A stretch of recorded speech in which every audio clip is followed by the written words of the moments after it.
was one of the most difficult things for me in my young 20s to get a loan from a traditional bank. You're young, you're inexperienced, you don't have the money. And I had a multi-million-dollar net worth in my young 20s and still wouldn't give me debt because of track record, history, this, that, the other. So when they come to this situation and they buy a property for $1 million, do they put any debt on the asset, or do you guys fund it 100% cash with the group that gets the money together? I'm not saying you, but in general. So it depends on the property. Like sometimes they're only funding 90% of it and the company's funding the other 10, and it's that pool of business. And that's where you should honestly interview even Steve or somebody like him, because it's just an app and a company where I was like, okay, this is impressive, but I don't own the company. I have nothing to do with the company, and so I agree with you on things like this where you just have to do your due diligence, So then what happens in the event of IRR? Because if you're correct me if I'm hearing, if you're force handing an investment that's very cash intensive, for good or for bad, your IRR drops. Yep.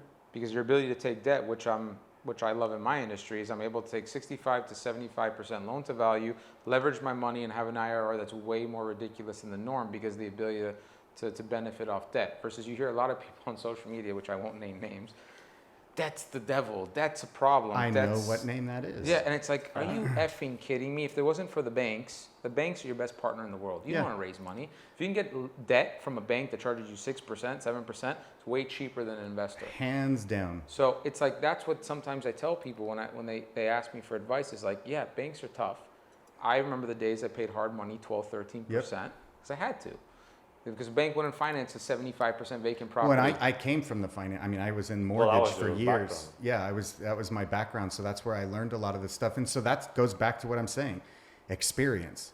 If you don't have the experience to be able to really smell the BS, then you have to be willing to consult people or hire coaches or people who have that history and not believe the fluff, because social media can damage a lot of people's lives. Yeah, I'm not, and I want everyone to understand, I'm not saying that about you, but I'm so passionate about, I hear so many people DM me. Yeah. I lost my shirt, I lost my ass because someone on social media was a guru that said this whole story, and it's like, it's unfortunate because there are people like you who are successful that preach a good story and have a proven track record, that I want to push people to say, hey, look, don't believe the hype of social media of somebody who has a Lamborghini or Ferrari and pretend that they're successful, because they're not. Yeah, and it's also, every now and then I use social media to help other people as well, and not just use it for personal branding, but like to warn people, if anyone ever DMs you talking about investments and we should talk about this investment opportunity, run the other way. Right. Because no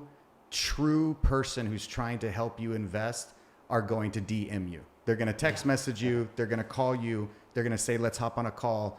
And you have to be able to read those things. And so I'm like you, I get a lot of DMs where people are like, is this account real? And I pull it up. No. How do you know that? Scroll down about 19 rows. Their first post was a month ago. Like, this is a fake account. They bought a bunch of followers. They got verified a month ago. Yeah. I tell every one of the people that DM me, do one thing.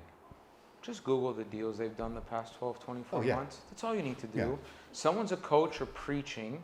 Preach to the day you die. Show me the proof in the pudding of what you've done. Yep. And that for me is like the tell-all.